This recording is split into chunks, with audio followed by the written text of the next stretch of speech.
All right, let's go ahead and restart this. Yeah. Hey, time to get it started. No delay. Let's work. Want to see you be an SEO expert. Paul Andre De Vera, steady dropping knowledge. Over 15 years in the game, so he knows all about it. Master the art of SEO. You will be amazed. Time to get your brand off page to on page. Dropping knowledge, legendary for sure. Whether you're just getting started or self-employed entrepreneur. Yeah, let's go. Subscribe to the SEO video show. Hey, welcome. Okay, this is the very second episode. Sorry for that. I had technical difficulties when I started. Now I hear that you guys can hear me now, which is awesome. Thank you guys for putting that in the chat and letting me know. I would have went on with the whole show with not even having any sound. That's awesome. Again, this is live and I'm a one-man show, so please bear with me. And this show is dedicated to enterprise SEOs and in-house enterprise SEOs, where I'll interview specialists in enterprise and in agencies, and trying to pick their brain, and we can learn off of them. This is something where we want to learn together, and I'll provide a community for you guys so we can learn and get some news on Google, what's new and stuff like that. My guest today is Kirill, who I will introduce later on today. Let's go ahead and get started here. This is Ted DiBiase, the $1 Million Man. Why are SEOs good at game shows? They know how to get quick answers.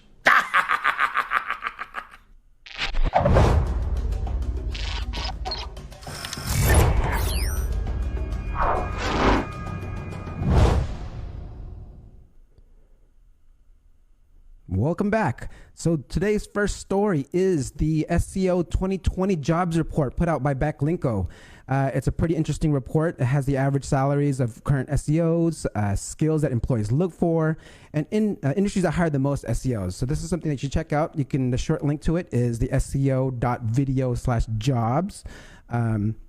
It's pretty cool. You should check it out and see where you stand and make that money. Next story is by the SEO Off the Record podcast. Basically, what happened there is like they had an episode 3, I believe, and they talk about ranking factors. It's casual conversation of ranking factors, which is pretty cool. You can get some gold nuggets there.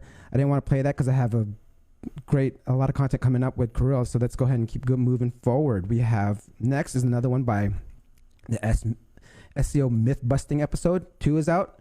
It's all about crawl budget. If you're not familiar with crawl budget, this is where Google will go ahead and try to crawl your sites. And I mean, this doesn't really pertain to sites under like 1 million pages, I believe. But I mean, if your site's huge, crawl budget is meant for you and for you to have Google crawl it as often as possible, or depending on how often you update your website. They actually give you some tips on how to get the crawler to crawl your sites more often. Check this out. So you can give us various hints. As I said, structured data dates are one. E-tag is an interesting one as well. The HTTP headers are useful for this. Last modified date and sitemap, right? Yeah. And the more useful you're making these, if you just like automatically update the last modified date in the sitemap and we figure out that does not correspond to actual changes on the website, or the website changes are minimal, then that's not helping us. It's not exactly like, not only that, at some point we're just going to be like, okay, so this is not useful for this particular site. So, but as much information as we get, we will use to figure out what we can reasonably expect as a change frequency. All right, there you go. This quick episode from SEO Mythbusting. Episode 2 is now out. Please check it out. It's cool. Another one is Google put out their virtual conference videos are now posted. The webdev.live conference. One of the main things that they talk about is the new ranking factor called page experience. It's the page experience ranking factor. It's called Core Web Vitals. If you're not familiar with Core Web Vitals, here's a little summary of it. It's something that you should really pay attention to. We'll talk a little bit more about it with Kirill later on today. So here you go. Now, you may have seen Google Search announce an upcoming search ranking change recently that incorporates page experience metrics. Now, these metrics include the Core Web Vitals, which, together with a few other signals, paint a pretty holistic picture about the quality of user experiences on a page. But what are the Core Web Vitals, and how do you go about optimizing for them? Well, Core Web Vitals are a set of metrics related to speed, responsiveness, and visual stability. Now, these three aspects of user experience are measured using three metrics. So first of all, we have largest contentful paint, which measures loading performance. Next up, we have first input delay, which measures interactivity. And last, we've got cumulative layout shift, which measures layout stability. There you go. A little bit more about Core Web Vitals. It's something you should really pay attention to. Let's go on to the next story. It's from the Voices of Search podcast. It's if you want to figure out where to start your technical SEO audit, Kathy Brown actually put out a quick, nice nugget for this and where you should start in your Google Search Console. Let's go ahead and play this right here. Google introduced a report called the Index Coverage Report, and it will tell you all sorts of things. But the one thing I would suggest you do is you go over and look for the box excluded URLs and you click on that box. And what I'm hoping you will kind of look for is, let's say you have a site of about 30,000 pages. If you have like 5 million excluded URLs, I'd have a concern about that. And of course, you need to dig in and figure out why. And there's a number of reports in the index coverage report for excluded URLs that can be useful. I mean, sometimes you're excluding URLs on purpose, and that's perfectly okay. But if you see a high number of URLs that have a crawl anomaly, or, you have a whole list of URLs that are discovered but not indexed, that's probably something you need to kind of take a deeper dive into to sort of see why there's these URLs that Google has crawled or just discovered, but they're not in the index. So that's usually a little bit of a warning sign that you got something going on that needs to be dug into a bit further. So when Google is spending the time to crawl your website and you're finding that there is a high volume of pages which they're just saying, meh, skip, you probably have a problem. Right. There you go. A little nugget you had for you right in the podcast. I was listening to a bunch of podcasts and I thought that was very interesting to hear. Next is actually a report that just came out this week. It's on CTR. They put out a new report on the Google click-through rate, and it's by Systrix. They analyzed over 80 million keywords and 1 billion searches. It's something that we should actually pay attention to. It's an updated report where the top position actually gets about 28.5%. And beyond the top position, it kind of falls pretty quickly. In the second position, the average click-through rate is about 15.7%. And then in the third position, it's about 11%. And then by the time you get to the 10th position, the average click-through rate is about 2.5%. This is something you should pay attention to. I've got a feeling this study is going to be referenced many times in presentations you see soon on SEO. The next one is on site links. So if you have a site link in your organic search, expect your click-through rate to shoot up. We're looking at about 56.9% more click-throughs if your listing has a site link. So pay attention to Schema. You want to do the breadcrumbs. You want to do maybe an FAQ. That's very, very important. And last but last, another thing I want to touch is on what actually reduces your click-through rate are featured snippets. They found out that your featured snippets will drop down, your organic listing will drop down to 23.5%. If there's a featured snippet, like a quick answers or whatnot. And this is something that actually leads me to our topic of the day with my special guest. He owns actually the featured snippet for Google Quick Answers. If you're going to lose clicks organically, might as well own this featured snippet, right? So Kirill Kronrod has 15 years of experience driving search success in large enterprise companies, and currentently is the manager of global SEO and search analytics at Adobe. He's driving natural search strategy and execution for Adobe.com enterprise segment products. Kirill has introduced the non-branded optimization at Adobe and owns the feature, owns the feature snippet of Google Quick Answers on Google. So let's go ahead and introduce Kirill right now.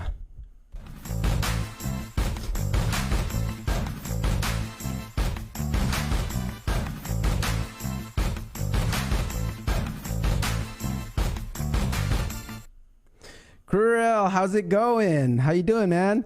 Right. Man. Good to hear you. Thank you for inviting me. Yes, of course. It's been a while. I mean, we speak at the same stage, on the same stage. We do presentations together. I believe it's been since October since we last actually just saw each other in person. Yep. Great presentation there, by the way, on video optimization. No, thank you. No, that was a lot of fun. I had a lot of fun in New York. That was so great. So the biggest question here is how'd you get the Google Quick Answers? I mean, that's not something that's really easy to do, and especially like with this new report coming out, if people are losing their clicks through featured answers and featured snippets and quick answers, we should optimize for this, right? That's a good idea. Yeah. Mm-hmm. Just fun fact on what we've done at Adobe was we're like specifically optimized for Google Quick Answers. Our non-brand optimization for Google Quick Answers started in 2011, so good 3 years before Google actually came up with Google Quick Answers. And the focus is on user experience. What people are looking to find with those queries. Got it. You want to hear a little more about this? Yeah, let's hear a little bit more. How did you figure what they were looking for? Is it more like that how-to? Yeah. So basically what we figured out was, in addition to just proposing the idea to focus on non-brand optimization, so historically Adobe was rooted optimization. When we came in with in-house team in 2011, we suggested that we go with where people are searching for, and this is feature-based non-branded queries. We did pilots and established that we can drive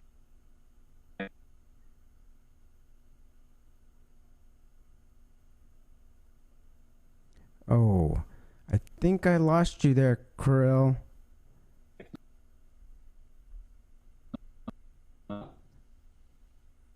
Kirill, can you hear me?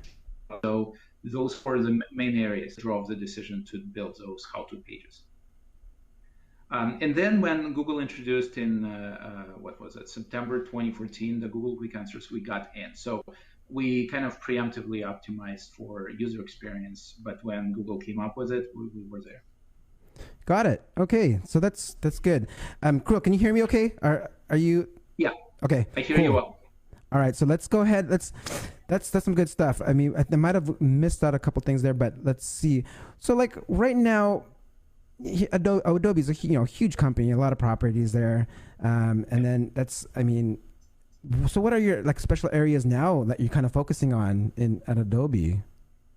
With regards to quick answers, just so that it's kind of to finish on this thought. So we focus on not just marketing materials, awareness, feature detail pages, but we also optimize tutorials. For example, we have video tutorials on the topics as well as videos. So it's a variety of different things. So my focus right now is there's a lot of work on technical. So there are some content, but we do focus on all of the technical areas. So we optimize, for example, Adobe Experience Manager platform, so our CMS, to make sure that we have, positioning in, not just search, but user experience as well. So a lot of things that we do in terms of geo-targeting, so hreflang, XML sitemaps, we sweep little nugget of kind of knowledge that page level, code level hreflangs are more effective. And we built automation of hreflangs in CMS. We built XML sitemap automation, so basically to ensure better crawl indexation of pages.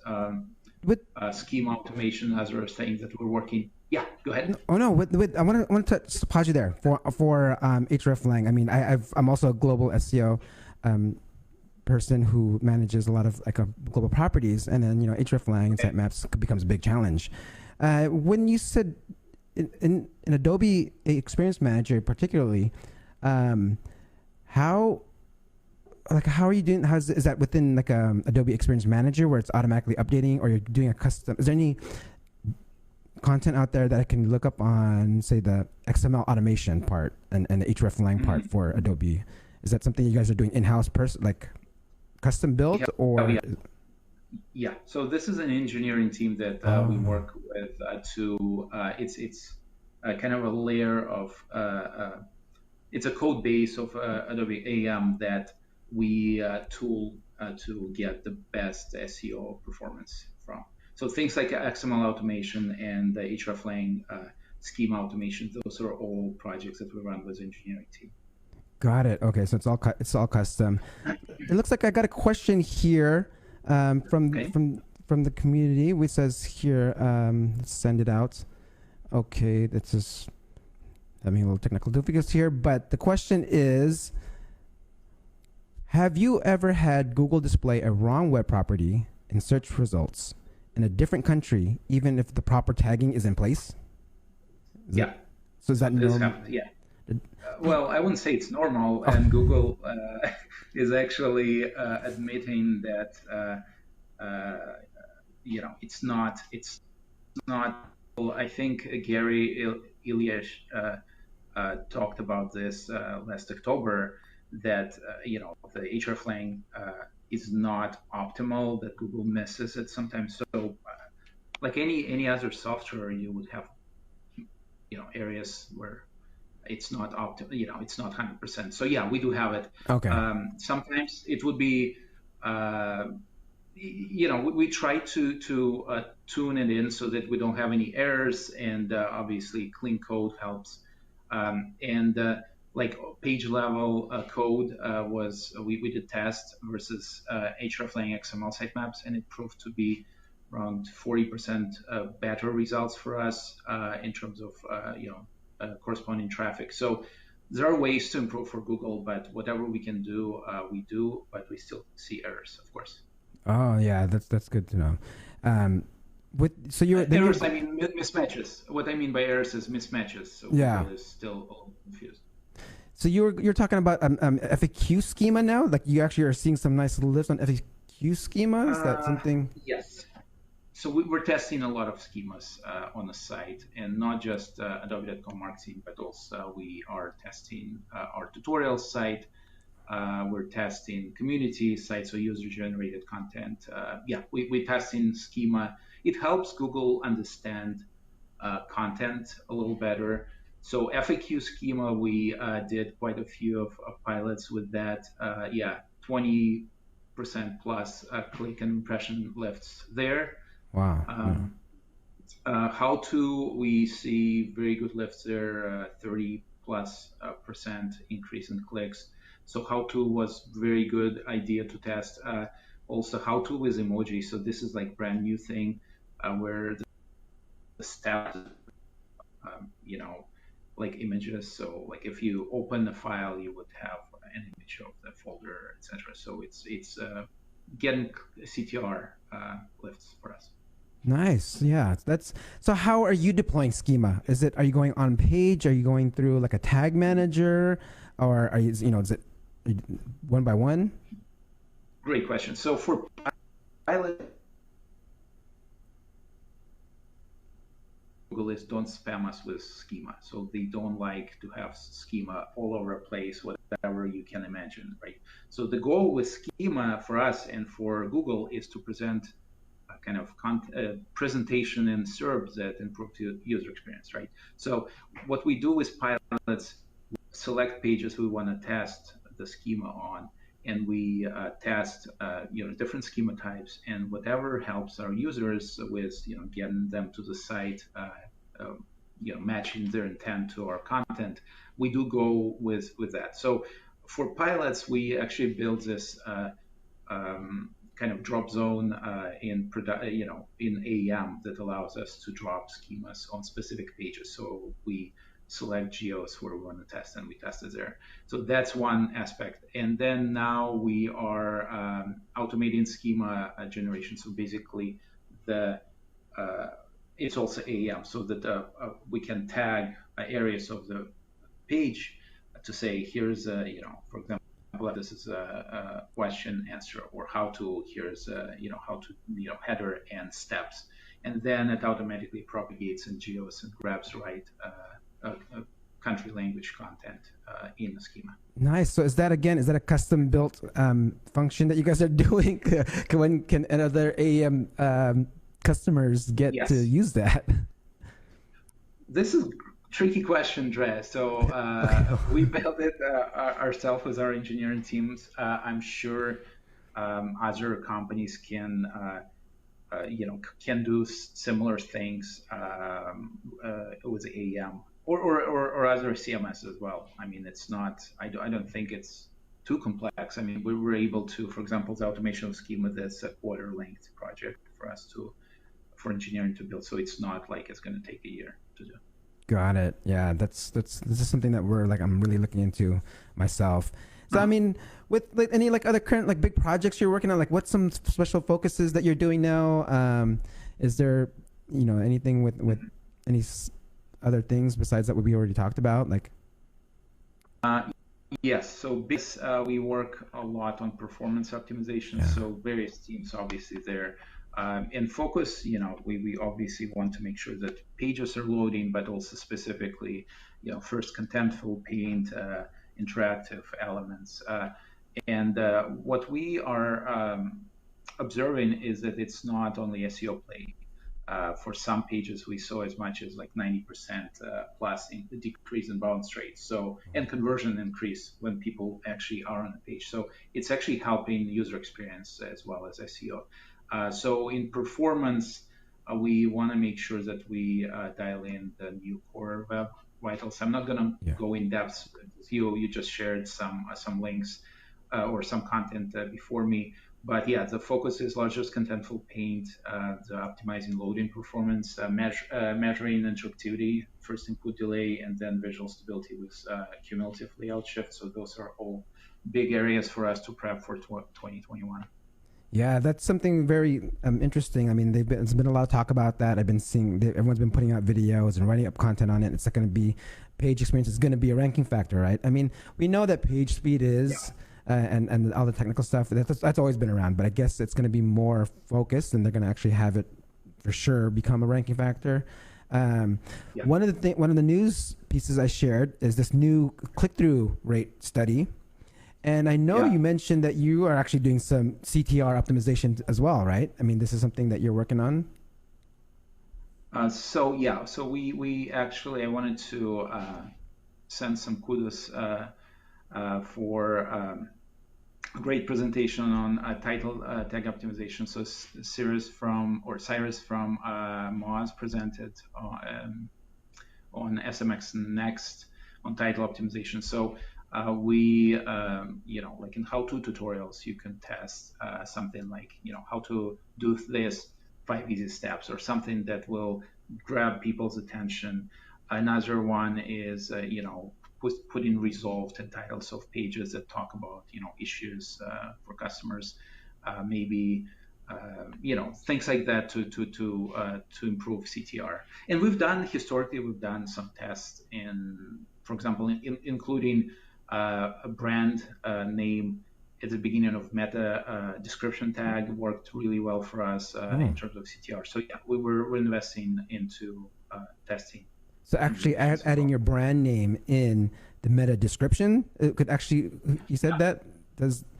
Oh, interesting. Look at that. So there goes knowledge bomb right there for you.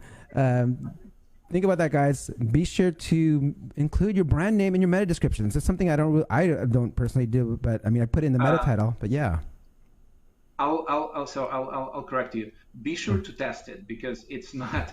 So the idea there was, and this was a test a few years ago. So if you remember Google Golden Triangle, where people look top and to the left. Right? So when you optimize your titles, then your non-branded keywords will go first, and then brand will go last. So in a lot of cases, your brand mentioned in the title on SERP will be cut over. Right? Yeah, that's right. So the idea there was, if you start your meta description with a brand name, then it will resonate for people who have no idea, maybe from a title, what kind of site it is. There is a URL, but still. And that was an idea to test it, and that worked. So I encourage you to test it. That's a good test to try. You still get a bomb for that one. That's a nice knowledge bomb there. Thank you, Kirill. Okay, like I mentioned earlier, the search for a professional SEO and enterprise SEO has increased over 200% this year, beginning in January. If someone was looking into becoming an SEO or trying to break into the industry, maybe they're already a digital marketer and they're trying to learn SEO, what are some cool tips that you can give to an upcoming SEO that knows about digital marketing already? So SEO, in my experience, it's like a combination of different skills, right? So you can, and there are no classes as far as I know, like SEO within marketing in a lot of schools. I would say that you gotta be like really curious and learn, so data skills are really important. So analytics helps. Development, at least some technical level, but if you can take some classes on development, on web dev or scripting, that would help, because with that you'll be able to talk with development teams, talk their language and be able to sound kind of. It's tough to sound smart with them, but be at least close to their level. I'm thinking so content.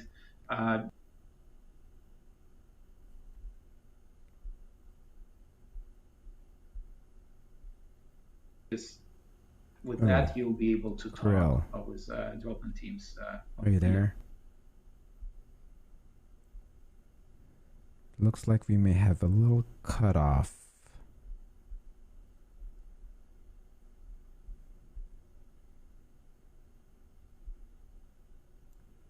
All right, let's see. Wait for Kirill to come back on. Let's try to see what's going on in chat. Anyone have any questions in chat to see before we get Kirill back on? It looks like if we're having some connection issues. Let's see here.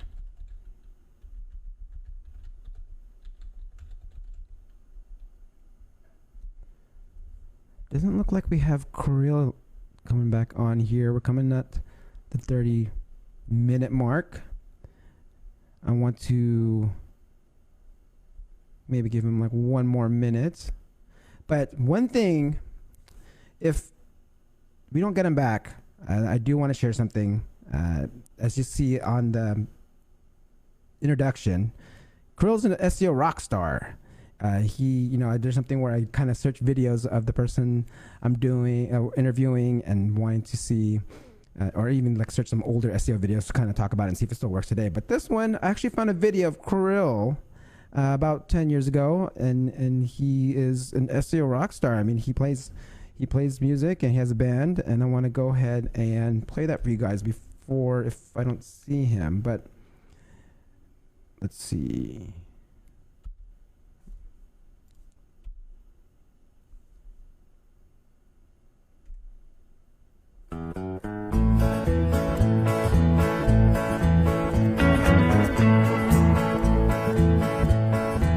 It was a sun-infested summer. Me and Greg, we became friends. I went from Jersey to Chicago, through Indiana to the west. The letter caught me coming. I don't care what people say, 'cause I am going westbound. Good old Farmville, USA. So Greg was working in his stables, horses plowing on his fields. The food was always on the table, sun rising high when standing still. The Lord caught me coming. I don't care what people say, 'cause I am going westbound. Good old Farmville, USA.